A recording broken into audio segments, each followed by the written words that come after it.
supporters po, viewers, sponsor. Thank you.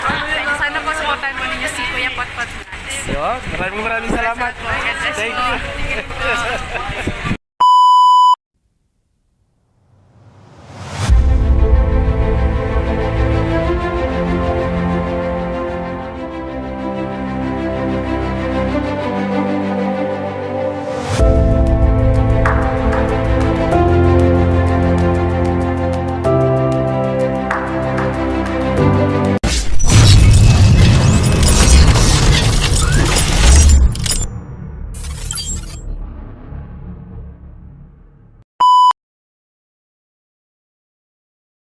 Hello guys! Welcome to my YouTube channel. This is Kuya Potpot Vlog at meron tayong isang reaction video po. No?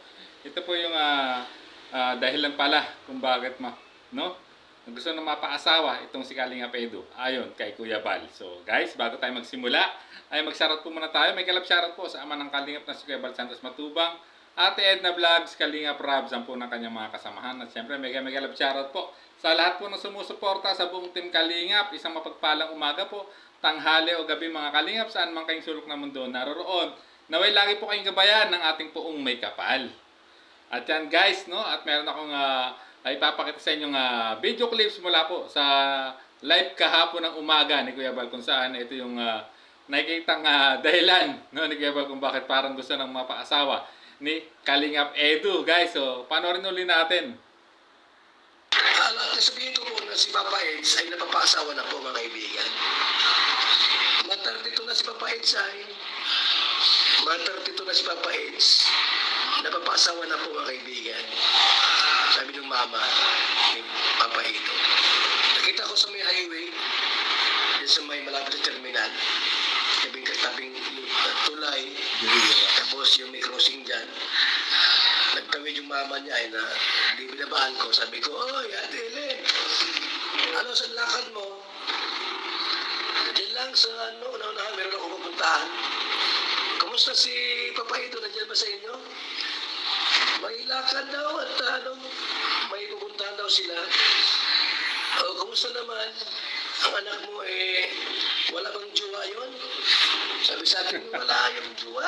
Wala bang dinala sa may malibang kay Biancy ang pinakilala sa amin. Napapasawa na rin po mga kaibigan. Napapaasawa na po si Papa Eds. Dahil bumili rin po ng malaking, mahabang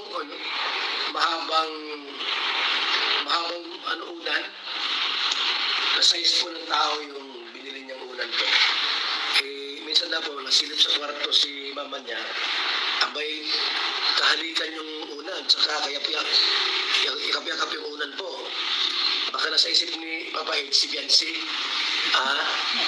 Bata pa si Biancy po, si Binting pa lang. Kailan ba maitin si Biancy mga kaibigan? Kailan siya maitin si Biancy? Abay, napapaasawa lang po si Papa Eds. Ako, delikado, baka ito ay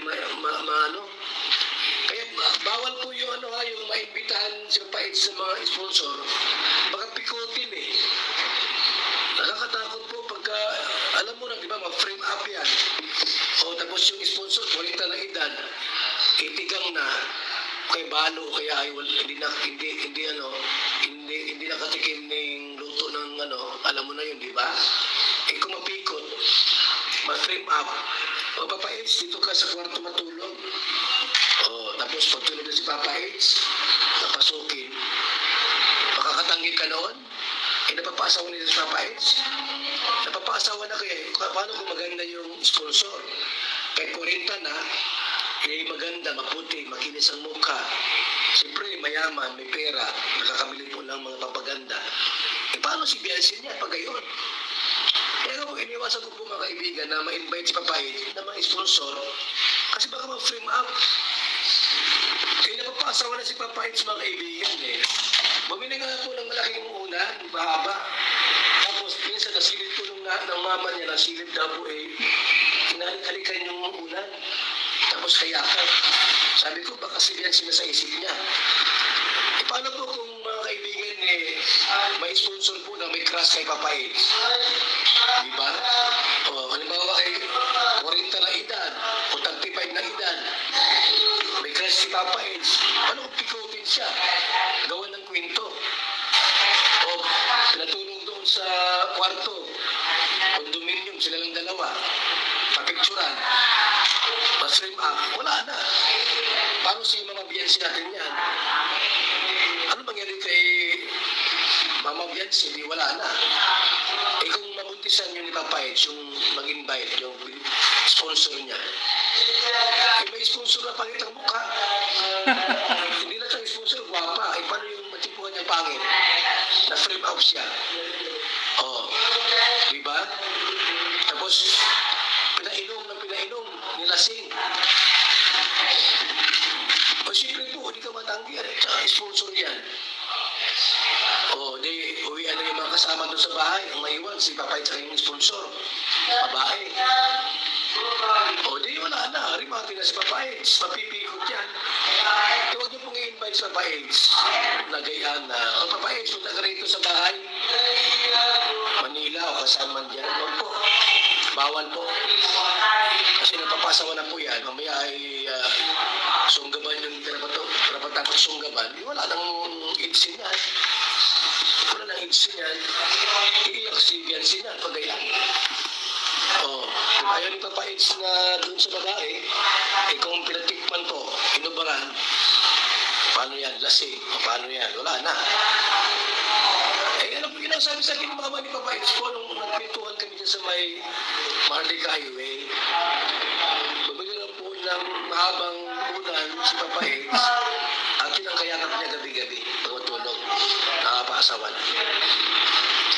Yung pati yung nag-invite naman unang araw na ano, di ba maganda ba ngayon?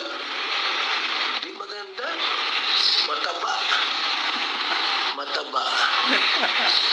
Tapos kumapikot si Papa Eds doon.